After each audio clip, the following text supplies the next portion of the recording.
Good evening, ladies and gentlemen. You're very welcome to Edenderry GAA on what is a very, very important night for our club and our community. About tonight and what tonight's about. Tonight is a big night for our club, but not only our club, for our community. We want to inform people of where Edenderry GAA is at with our plans and our development, and to launch our new strategy plan. And I suppose, what's it about? I'll start at the end. We want to put Edenderry at the centre of the community, even bigger and stronger than we are at the moment.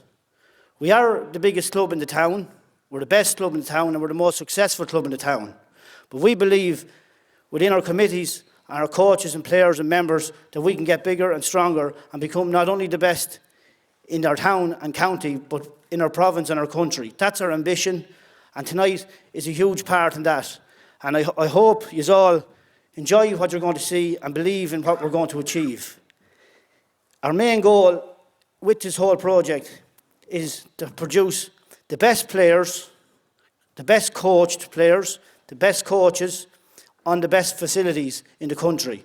That's our main goal tonight, and to inform you tonight about, but that is our main goal. If you strip it all back, that is our main goal. I'm speaking on behalf of the Ladies Club, of which I'm chairperson, I guess, at the moment.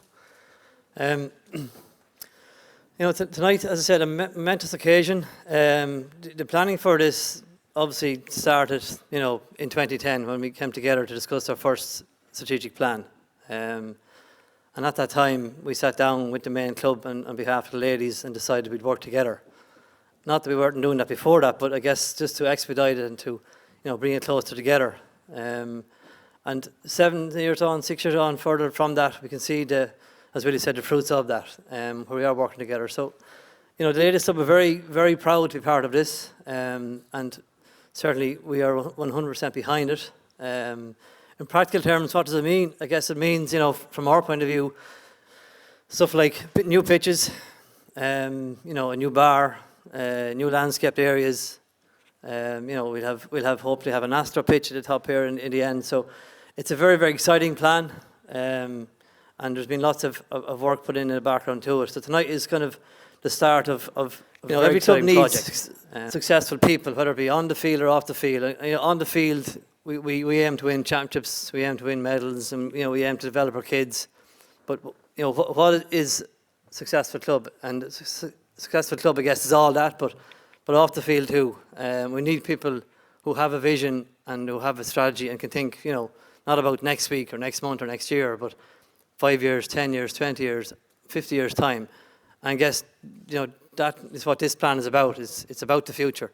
For us, for our kids, for our grandkids. And I think it'll be a legacy for us. If you look at even the document here itself, how professional it's at and how well it looks.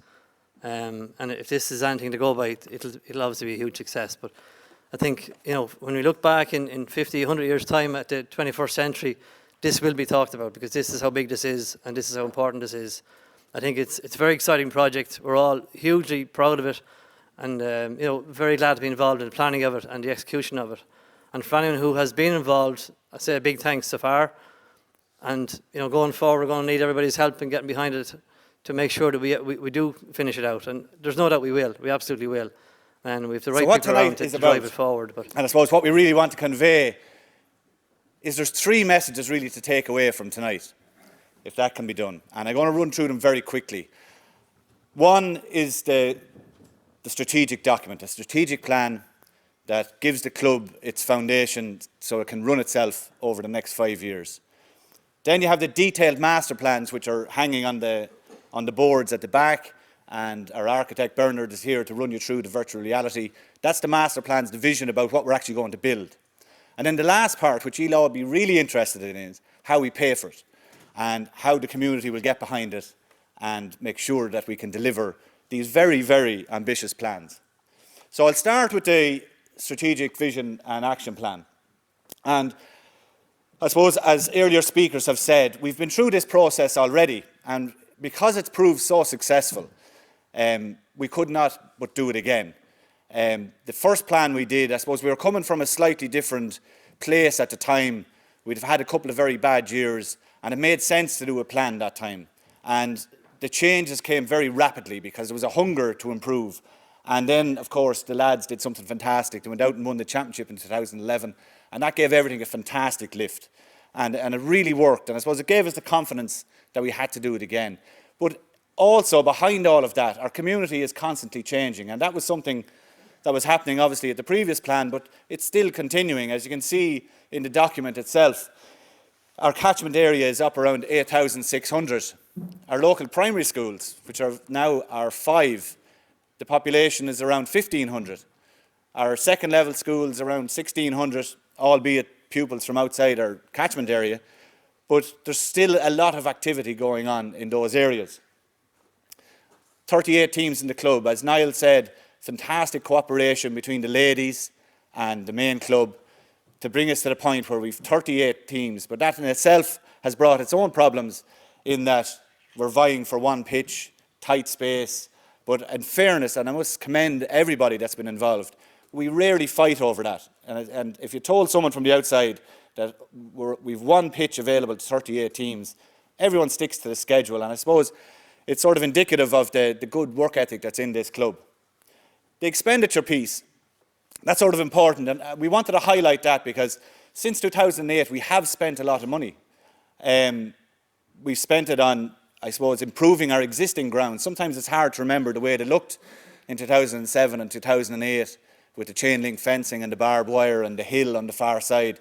We've built the new dressing rooms, we've done a bit of work in here, we've improved the pitch, we've improved Oakland's pitch, the school pitch as well, but more importantly, we were able to purchase those additional lands, to bring our total land holding up to 18.5 acres, and that was massive for us. But the big thing about the finance was, and I suppose a lot of people will be aware of this, and there's always talk, we were very, very lucky in one sense that we had the Department of Education on our site here, and we managed the rental income very well in terms of defending our own interests, which is obviously very important. And we got a very good deal. But people must remember as well, we managed it very well, working in conjunction with the school. Like, this is a very constrained site. Yet by the end, before School Breed moved out, there was 500 pupils plus staff in that car park and here in this building. And it was a fantastic achievement, I think, between the GAA and the local primary school to make that work. And I never feel guilty about the money we got, because if it was going elsewhere to a private individual, it would be in somebody's pocket. But what we did with it, we ploughed it right back into our community. So I think that was a win-win. And I always see it as a grant by the back door. But that doesn't mean that the grants have to stop. I think that should be just down to our cuteness. So if there's any more grants coming, we'll take them. But what this plan is about it's a follow-on from the last one. And as Niall touched on, we are a one-club model. Everybody is equal in this club in terms of ladies football, whether it be hurling. If somebody wants to start camogie, we're open to that as well. We see ourselves as one community and one club. And if you look through the document, what it is really, and it's even slightly different to the last strategy. The last strategy, we had to do so much to get ourselves up to a particular level. Now I suppose we see ourselves at a level, and now we want to continue at that. We don't want our standards to slip, number one, but there are other areas that we can always improve on, and there are fairly ambitious targets in there. Our club structure and administration, there's guidance in there about what needs to be done on an annual basis to ensure we keep our high standard. Our ethos of fair play and respect, I suppose a quiet part of the plan, but very important. Again, if you could go back 10 years, and maybe Pat Teehan would attest to this, we didn't always have the best record in terms of discipline, both on the field and off the field. But if you think about it, it's very hard to remember a recent incident. So gradually we have really, really improved. And you'll see in the plan, we're quite ambitious in terms of what we want to achieve over the next number of years, about creating a culture in the club of that love for red jersey, that it's ingrained. And like, dare I say it, even create a village, I won't say a village atmosphere in a town club. And little nuggets like what we've implemented with the under 8 and under 10 and under 12 teams over the last number of years, whereby the red jersey doesn't touch the ground. So the coach hands them a jersey and they hand it back and it's put in the gear bag. And things like that will be rolled out over the next number of years to improve that, I suppose, love for club. Facilities, I'll move on to now in a moment. Coaching games, very important. Whilst we're putting huge energy into the improvement of our facilities and developing our facilities. We can't take our eye off the ball, literally off the real stuff, which is the coaching and games. And to ensure that we're getting the best coaches and getting the best standards across all our teams and improving all the children that come through those gates and giving them the opportunity to improve and play the games. Communications and PR, again, we've worked very hard to bring ourselves to a particular level, and you'll see some stats in the plan itself about the exposure that the club has and how important we feel the brand is now in terms of that one club model and to promote that. And then finance and fundraising, which is very, very important, of course. And I suppose our performance over the last number of years in finance has allowed us to get to where we are. And I suppose that was a crucial part of the last plan, whereby we had to strengthen our position financially to bring us to where we are now. And we're confident now, in terms of the way we've managed it over the last number of years, that we can take the next big step that is required. So you all have a document, you'll be able to see it and read through it, and I suppose it's incumbent on anyone that's involved in the club, whether it be coaches or committee people, that is a live document that will stay with us over the next period of time to ensure that we implement everything we said is in it. Because, as that statement says just here, it's the people of Edenderry GAA Club who created that plan. A small group may have pulled it together in the end, but it's the workshops that we were here at, and it's your ideas that's formed the basis of the goals and objectives that's in that plan. So it's your vision for the future, so that's why we're going to implement it. So the detailed master plan. A few of you would have been introduced to Bernard Voortman, our architect. The boards are on display, and hopefully you got an opportunity to look at them or go through the virtual reality. But as highlighted to a lot of people, the biggest constraint we had in Edenderry for a long number of years was our shortage of pitch space. And 2 years ago, we eventually secured the additional lands. And thankfully, it was probably the best greenfield site, or the closest greenfield site to our existing property. And we secured it at a very good competitive price for the club. And we've embarked on developing it already. But you can see, which is very important, because maybe some people don't know, but we had an opportunity in 2006, at the height of the boom, to sell this property and to move outside the town. And probably make a few quid in the process. But a decision was sort of taken at the time that central location was important. And I think in time, I think Niall mentioned 40 or 50 years into the future, I think this location that we're at and our new location across the road will prove very important as the town comes round us, rather than us being outside the town. So when we secured the lands, I suppose we wanted to be very cautious in that we didn't want to rush in and do something that may have to be undone into the future. So I suppose we took a step back and decided that the best approach would be to master plan out the lands. Look at our full land holding, 18.5 acres. So we went about putting together a very good team, and we put together our architect, Cummins and Voortman, and again, I say it every time, no relation. And in fairness, the guys have been absolutely fantastic, and I'm delighted that Bernard is with us here tonight. They've put in endless hours in working with us to develop our master plan. And I think what we've got is the product that we really want, that we can deliver into the future. When we went about developing the pitches across the road, we wanted to go out and take the best advice, and learning from Offaly GAA and from many other projects that the GAA have done recently, we went to one man, and that's Richard Hayden, and I'm delighted that Richard's here with us tonight. Any of you that follow Richard, it's hard to keep track of him. He's all over the world tending to pitches, and it's hard to believe sometimes that he's here tending to Edenderry GAA's little pitch, but he's done a fantastic job and advised us, given us fantastic advice, and we're delighted with that, Richard. Thanks very much. We were delighted as well to appoint a local contractor, John Foran, Emerald Pitch Developments, who did unbelievable work last summer in a very short space of time, 6 to 7 weeks. John did a phenomenal job in rolling out those pitches so that it could be seeded last year and ready to play this year. And many evening you go over at 10 o'clock at night and the tractors were still going. They put in huge hours, and we're very thankful to John for that. And there's another man I'd like to mention, and he's a very unassuming character, and he did huge work for the club through this whole process of the purchase of the land that dragged on for a number of years, and that's Byrne, a local auctioneer who gave up his time completely free to the club to advise us, and with his brother Joe, who is our main sponsor, as Willie has also mentioned. between those two guys, they made a massive contribution to us securing those lands. So I just wanted to mention those guys as well. I won't go into huge detail, but just to highlight that this is the overall master plan of our lands. They're currently in planning with Offaly County Council. We decided to go for two separate planning applications, Site A and Site B.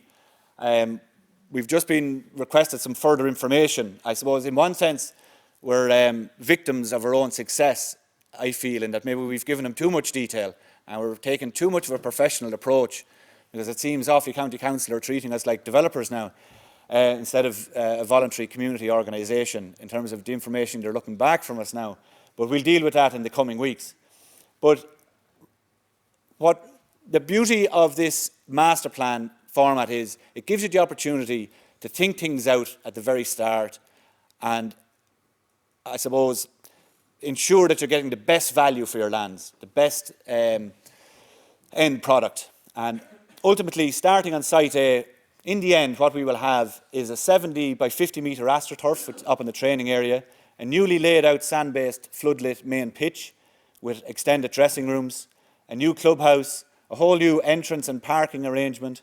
On Site B, two new sand-based pitches, one of them potentially floodlit, new dressing rooms and a whole new parking area and a hurling wall.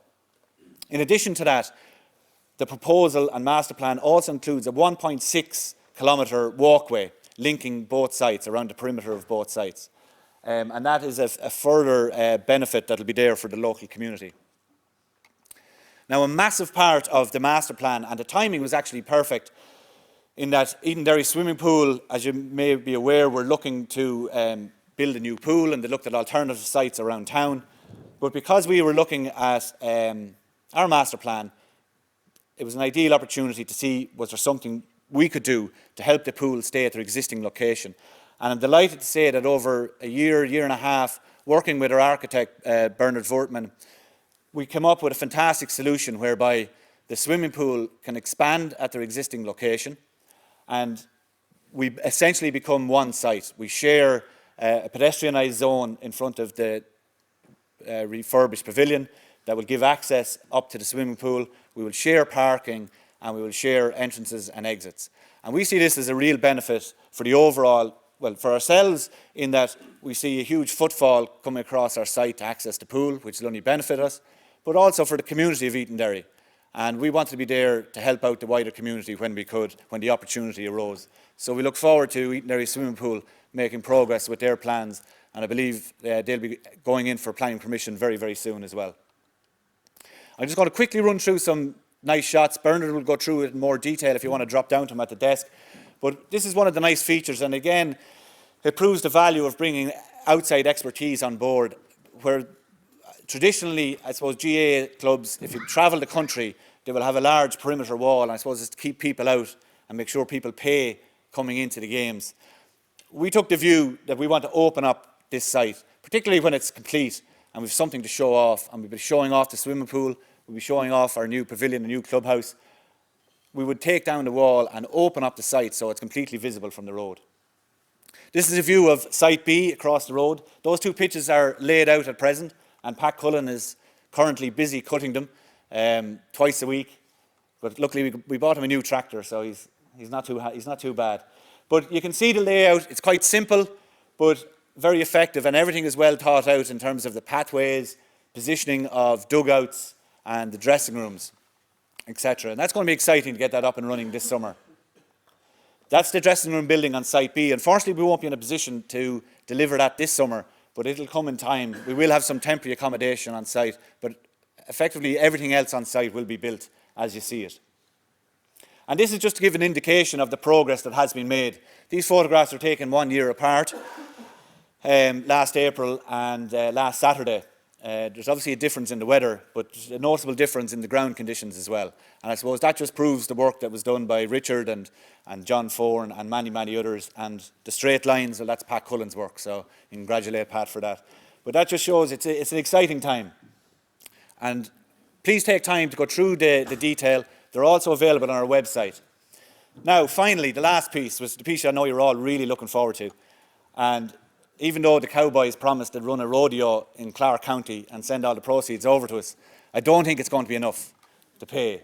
So the beauty of the master plan, as I said, is that what it allows us to do is we now know, and we will have planning for all of those elements. And in any given year, we'll be able to pluck one of those elements down. So whether it be the new dressing rooms on Site B, we can pluck that down if a grant opens up, apply for a grant and fundraise and build it. We'll be shovel ready. We don't have to start messing with planning again. And what we've just indicated here is a potential timeline if things went very well. 2017, delivery of the 2 new sand-based pitches on Site B. 2018, fingers crossed, we have an application in for sports capital funding to be an announcement later in the summer. If we secure the money we're looking for there, we could potentially build that artificial surface early in the new year, in 2018.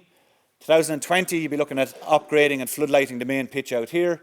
2022, the new dressing rooms on Site B. And then maybe the last leg you do, because it's of less, I suppose, priority, would be the overall reconstruction of this clubhouse and recreation of a proper sports hall and bar and function facilities. But that timeline, whilst ambitious, is certainly deliverable, and we can do it with your backing. Last year, we went to our membership when we needed €50,000 to finish off the pitches across the road. And in 7 weeks, we were blown away, we were astounded. We raised €70,000.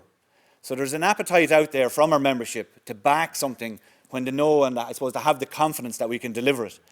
And that success in terms of that fundraising got us thinking. And we sat down with the bank and we spoke through all the permutations and all the models about how we could deliver this infrastructure. And I suppose to date, and mostly because of the rental income we had from the school, we didn't have to borrow significantly to deliver what we've done. But now we will have to borrow in order to move to the next level. So it can be done if we can find 25 to 28,000 extra a year. We can plough ahead on that timescale that I just showed you. And the model that we've come up with to deliver that is a new membership model that will be available from 2018 onwards, whereby you sign up a direct debit, €25 a month, and it just rolls on for a number of years.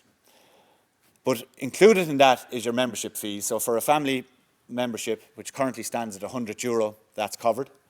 You'll be entered into our weekly lotto, which is a value of €100.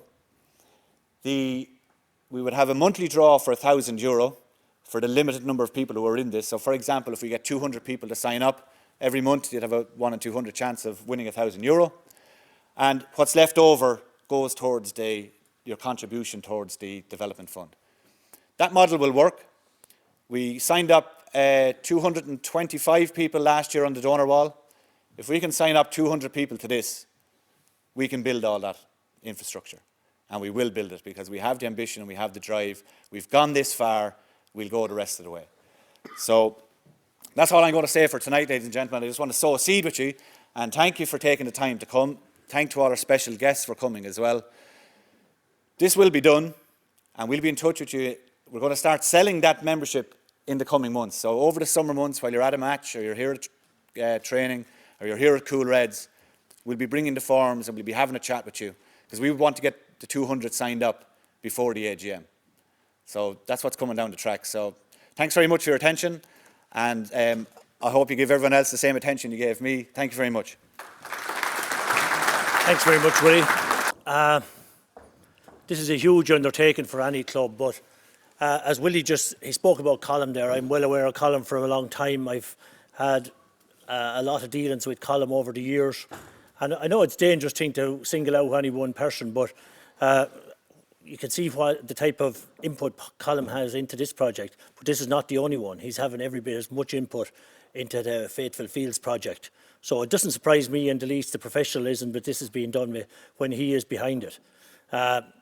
He's the sort of man that if you ask him to do anything for GAA, there's never a problem. He could be working in Dublin, but he'll still be no matter where you want him to be, he'll be there.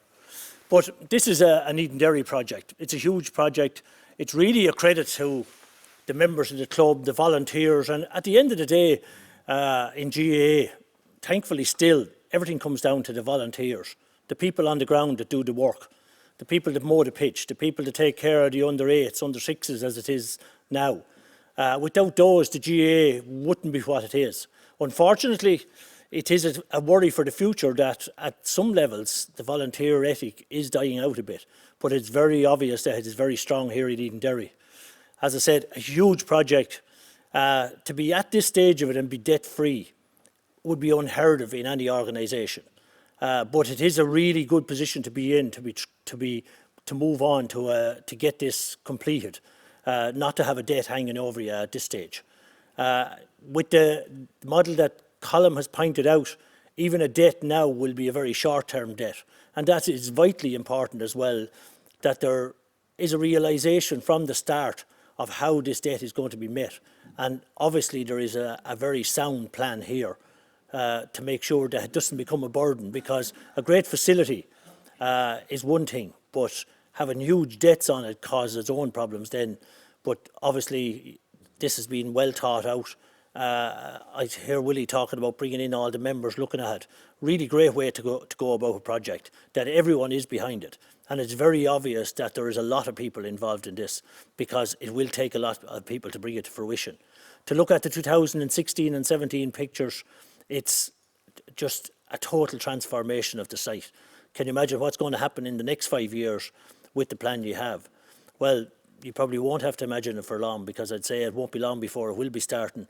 And the fact that the pitches are there already and that you will be using it very soon is great, because how a club could successfully manage 38 teams on one pitch, it's miraculous to say that happened without, as Colm said, without much rows.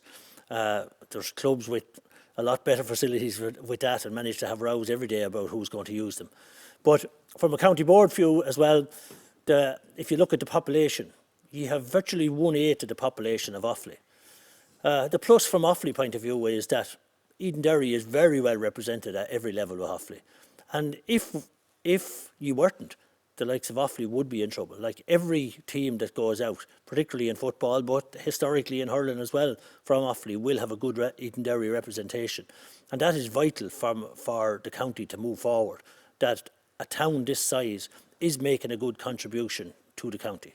For that, I thank the club and wish you the very best with this development. I know as John Horan is here tonight, I've been speaking to him since he became President-elect, but I'd like to congratulate him on that again. He's been a huge help to Offaly, and it's very possible that the Faithful Fields project wouldn't be where it is without John's backing when he was Leinster chairman.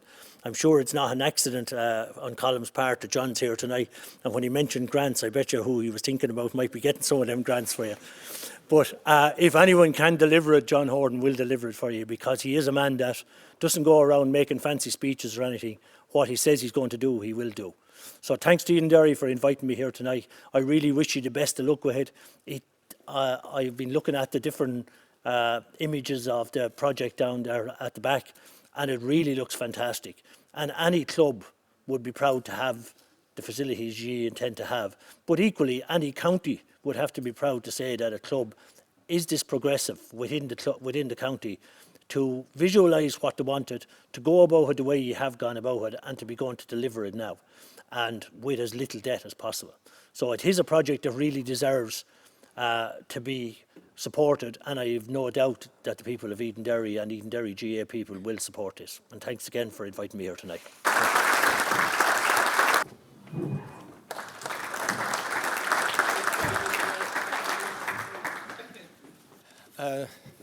Thanks very much, Willie. I suppose the first thing I want to say, I thought when Colm got up to talk about being in Las Vegas, I thought he was going to send us all home and say he brought back all the money with him.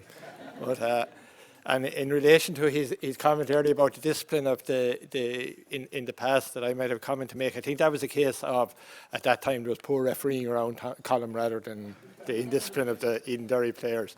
But it's a wonderful privilege for me to be back here, because in June 2011, I was here for the launch of the 2010-2015 plan. And that was a very ambitious plan at the time.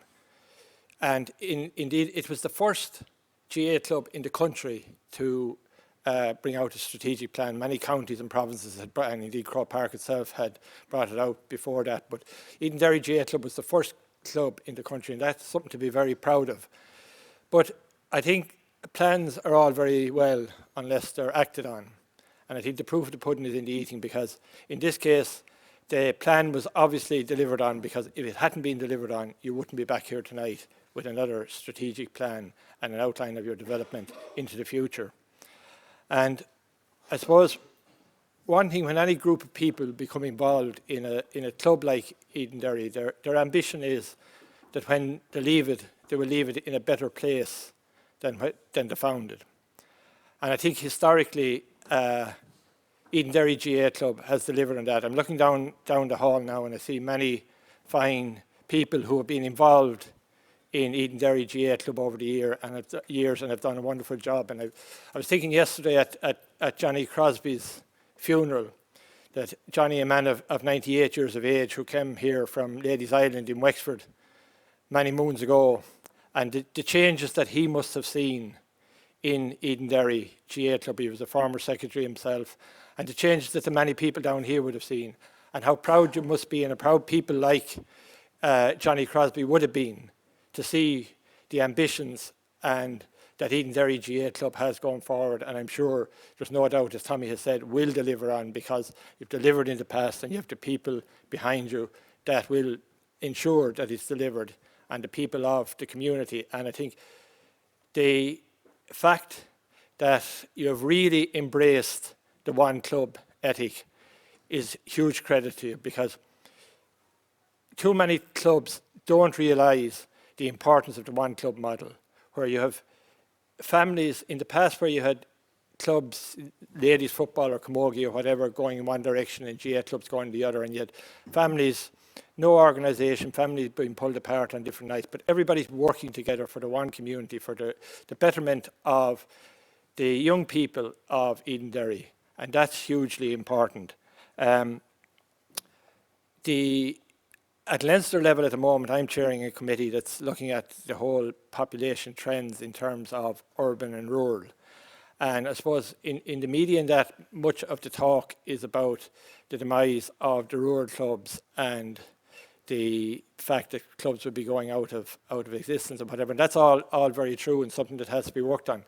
But equally, we must look at the urban club and ensure that where the urban clubs are expanding and the population's expanding, that we cater for all our young people and give all our young people an opportunity to play our games at whatever level, because it's not always about winning, it's about participation, and it's about getting our young people involved. And I'm delighted that Edenderry GAA Club is very much to the fore, and your development of the additional pitches across the road will ensure that everybody gets to play our games at whatever level. And I know your involvement and the involvement at schools level and the success of Oaklands and St Mary's is also showing the strength of the GAA within the community. I'm also delighted to see so many public representatives here this evening, because it is an acknowledgement by them of the part that the GAA plays in the whole social fabric and community of Ireland. And in particular, I suppose, Minister for State Marcella Corcoran-Kennedy will know the significance of involving young people in sport and having them active. And I want to thank those people for coming here tonight.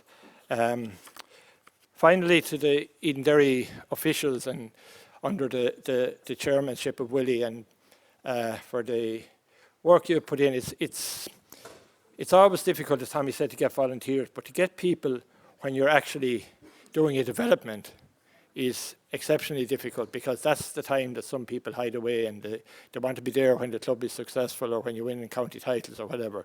But when there's work to be done, that's when the true calibre of the people come out, and you really have good people in your club that will deliver on that. So finally, like Tommy, I want to welcome John Horan here tonight as President-elect of Cummins Class Gael. I've worked with John in Leinster Council for the last couple of years. As Tommy has said, he's a no-nonsense individual. When he wants to get things done, he just gets them done. He doesn't stand on ceremony. He's a leader. He will lead our association, and I have no doubt when his term in 4 years' time concludes that the association will be a much better place for John Horan, having been Uachtaráin of Cummins Class Gael. So thank you very much, and every success to you in the future. First of all, I want to apologise, I'm a bit hoarse, but anyway, I'm delighted to be here tonight. It's my second visit to Edenderry. I was here a few years ago with international rules trials for an under-17 team to go to Australia. But once Colm Cummins rang me up and asked me, would I make myself available to be here tonight, I had no hesitation in saying yes, because the calibre of the man that Colm Cummins is and the work that he's done for me and with me within the GAA, I knew coming down here tonight, I was coming down here to something special. And I think if I was to travel anywhere in the country, and obviously in the next few years I will, and I was asked by people to give a template as to how to run a club and how to develop and go forward, certainly Edenderry would be one club I would recommend. I think at the outset tonight, our two speakers alluded to two very important things. Willie talked about the games. That was the first thing he talked about. It wasn't the facilities. There's no point having facilities if there's no games going on. And that's critical, that in this project going forward, that the games are as important as the facilities. And you're in a great position in Edenderry now with 2 strong secondary schools and over 1,300 primary schools in the 5 school children in the 5 schools. That gives you great potential. And if you keep your eye on that, there's nothing surer but you're going to develop into a much stronger club. Niall also alluded to the one club model. You're probably all surprised, and I was quite surprised when I got involved nationally, but there's a resistance in an awful lot of parts in Ireland, and we consider ourselves modern, to have a one club model. Why would we have half the family going one way and the other half going the other? And that would stand to you as a club going forward to your success, that everybody, the total community, is included here. Also, Colm alluded to the fact that the cooperation between your club here and the swimming pool also is not just paying lip service to being a community-based organisation. It's shown it in action that we, as the GAA, have absolutely no problem in respecting and recognising the merits of other sports and other codes and allowing the sharing of facilities with the swimming club. And I think that is a very progressive and far-seeing attitude to have in running any organisation. I think if you look at the presentation Colm made tonight, he had 5 key dates there. It started in 17 with the pitches across the road, the floodlights and the artificial pitch in 18, and so on along.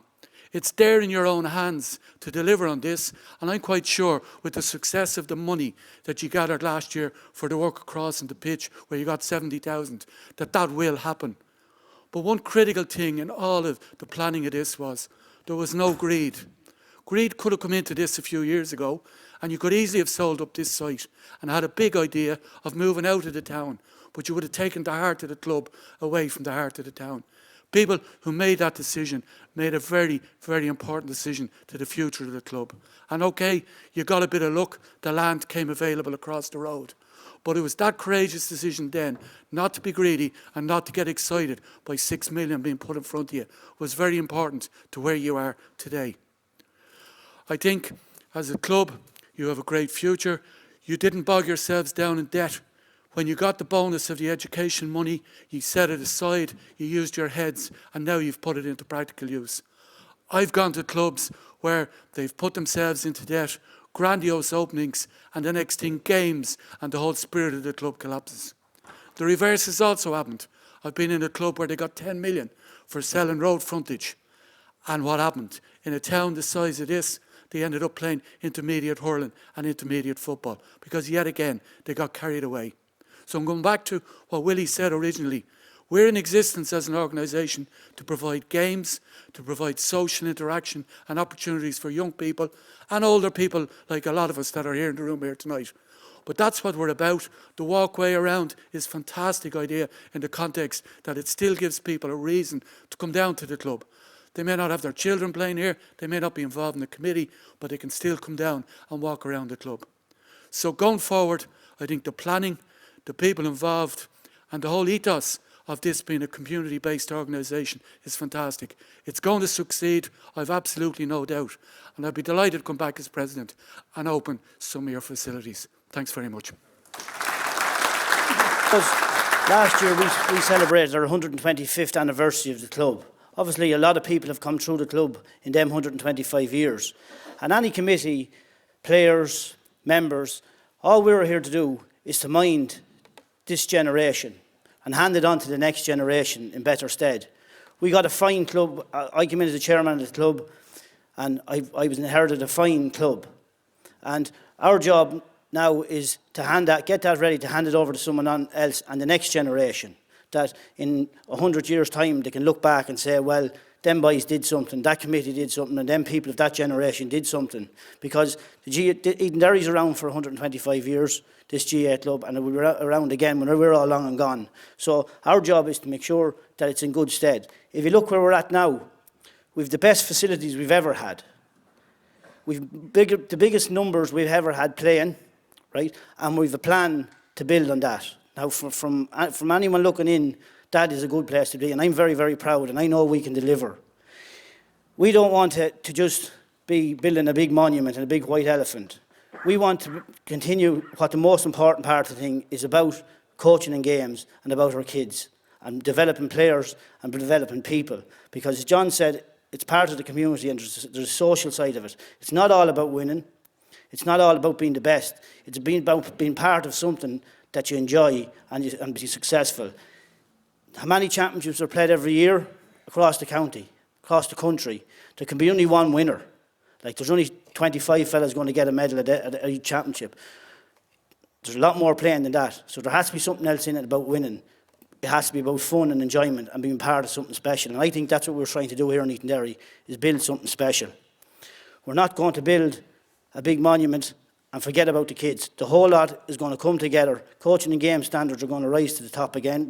We feel we've come a long way. We know we can get better. And if the two of them come together, we'll get the success. I was asked a question today, what about the third plan? Well, if there's a third plan, and there will be a third plan, that plan will be about how do we handle all the success that we've created. The word community, the word community has been thrown around here a lot tonight, and it's very, very important that the message is sent out tonight that this is a community project. This is not about any one individual or any one club. This is about the town of Edenderry and surrounding areas. And we want that message to go back to the public representatives that are here tonight as well, that we're in this for the whole town. Like Edenderry has had it hard over the last few years, but this is a good news story. And we want the public representatives to support us on this, because we will be going looking for grants, and we will need your support. You look at the town over the last few years, the schools. We've St Mary's winning All-Irelands and Leinster's to beat the band. Oakland's got to an All-Ireland final this year. Skullbreed, the new school that came out of this place, have won 3 of the last Coming to Bun schools. The boys' school and the girls' schools are winning Coming to Bun schools as well. We have some talent in this town. It's our job to harness that, but we can only do it with the best facilities, and that's where we need the support of the people.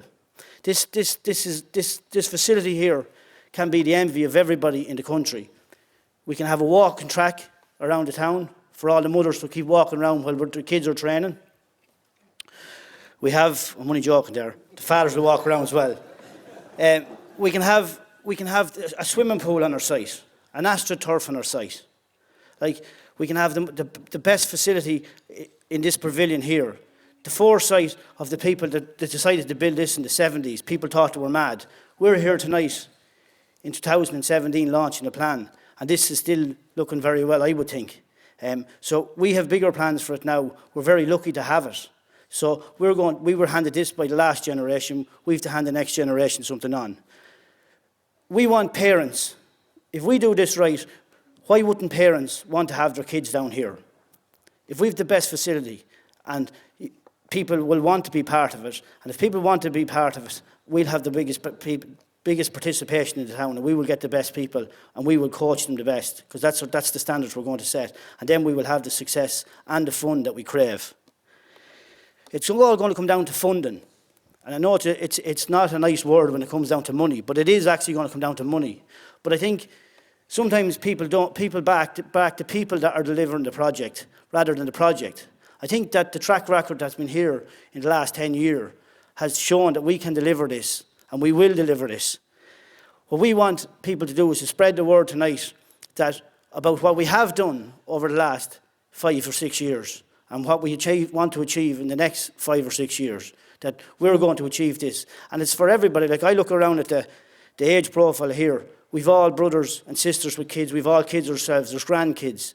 This is for them. It's not about anybody, and we're building it for the future.